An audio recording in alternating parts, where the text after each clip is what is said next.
अस्सलाम वालेकुम दोस्तों, मैं उम्मीद करती हूँ आप लोग जहाँ कहीं भी हों इंशाल्लाह खैरियत से होंगे। चैनल पर आने वाले नए दोस्तों का बहुत शुक्रिया। एक शेर है, चंद रोज मेरे नाम के चर्चे रहे बहुत, चंद रोज में ही मुझको भुला दे रहे हैं लोग।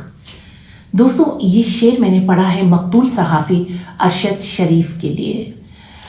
अगर वो जिंदा होते तो इस बरस वो अपनी 50वीं सालगिरह मना रहे होते। आप लोग सब जानते ही हैं कि उनके कत्ल को लगभग 5 माह होने को आए। सब जानते हैं कि उनका कत्ल एक बहुत ही पुरअसरार साजिश था, लेकिन इस बारे में तफ्तीश कहाँ तक पहुंची, हो भी रही है, इस बारे में बिल्कुल कोई खबर आजकल कहीं नहीं मिलती, ना अखबारात में और ना टीवी चैनल्स पर। और अलमिया ये है पाकिस्तान में कि अगर कोई खबर एक मरतबा चैनल से और अखबारों की शह सुर्खियों से निकल जाए तो बस फिर वो खबर ही नहीं रहती।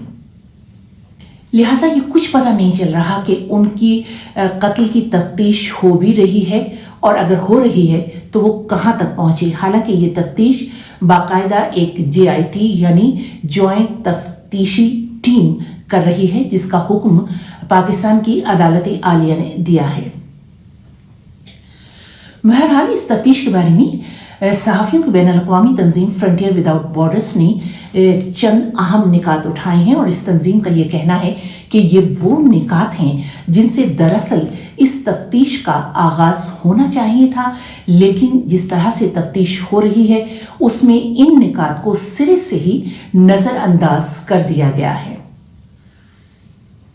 सहाफ़ियों की तंजीम RSF का ये कहना है कि तफ्तीश शुरू करते हुए सबसे पहले टीवी शो एंकर अरशद शरीफ के प्रोग्रामों का तज्जिया किया जाए, ताकि ये पता चल सके कि उन प्रोग्रामों में कौन लोग हदफ तनकीद थे, जिसके बाद उन्हें कत्ल की धमकियां दी जाने लगी, ताकि मुमकिन तौर पर मुश्तबा अफराद का पता चलाया जा सके। इस सिलसिले में RSF ने उनके एक प्रोग्राम वो कौन था की निशानदेही की है, जो 31 मई को ARY चैनल से नशर हुआ था, जिसके बाद अरशद शरीफ को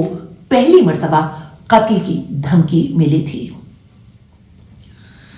तंजीम ने दूसरा मुद्दा ये उठाया है कि कीनिया और मुत्तहिदा अरब अमारात को एक ऐसे मुआहदे पर दस्तखत करने चाहिए जिसके तहत तफ्तीशकार इस कत्ल के बारे में एक दूसरे मुल्क में आजादी के साथ तफ्तीश कर सकें। इस तंजीम का तीसरा मुद्दा यह है कि JIT यानी मुश्तरका तफ्तीशी टीम को साबिक वज़ीर-ए-आज़म इमरान खान का इंटरव्यू करना चाहिए, जिन्होंने ये कहा था कि कत्ल की धमकियों के बाद उन्होंने अरशद शरीफ को मुल्क छोड़ देने का मशवरा दिया था। फ्रंटियर विदाउट बॉर्डर्स का यह भी कहना है कि इस जो तफ्तीश करने वाली टीम है इसको ARY चैनल के इस सरबराह सलमान इकबाल से भी तफ्तीश करनी चाहिए, क्योंकि इसी चैनल के लिए यानी इसी चैनल पर अरशद शरीफ के शो होते थे, और इनको सलमान इकबाल को इस बारे में क्या मालूमात थी कि उनको कत्ल की धमकियां कहां से मिल रही थी, और एकदम से उनके खिलाफ इस कदर मुकदमात क्यों दर्ज हो गए थे, जिसमें उन पर बगावत और मुल्क से गद्दारी तक के इल्जामात शामिल थे। तो आखिर सलमान इकबाल के पास भी यकीनन इस बारे में कोई मालूमात होंगी, लिहाजा इस टीम को उनसे भी तफ्तीश करनी चाहिए,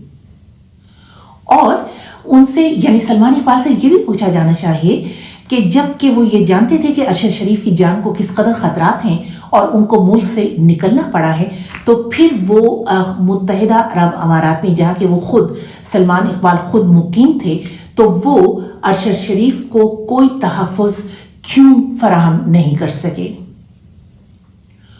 और अपनी रिपोर्ट के आखिर में इस फ्रंटियर विदाउट बॉर्डर्स ने सुप्रीम कोर्ट के एक जस्टिस की उस तजवीज़ की पुरजोर तायीद की है, जिसमें यह कहा गया था कि अरशद शरीफ के कत्ल की तफ्तीश में अक़वाम मुत्तहिदा का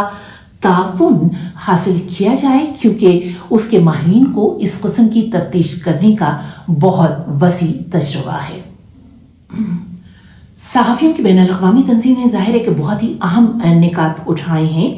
तफ्तीश जो हो रही है वो इन खतूत पर, इन लाइन्स पर हो रही है या नहीं, अभी तक कोई मुसद्दिक़ा इत्तलात मेरे नज़र से तो नहीं गुजरी, लेकिन अगर ये सब निकात इन पर अमल भी हो तो क्या मुजरिमों तक पहुंचा जा सकेगा, इसके इम्कानात बहुत ही कम नज़र आते हैं, क्योंकि दामन पे कोई छींट न खंजर पे कोई दाग, तुम कत्ल करो हो कि करामात करो हो,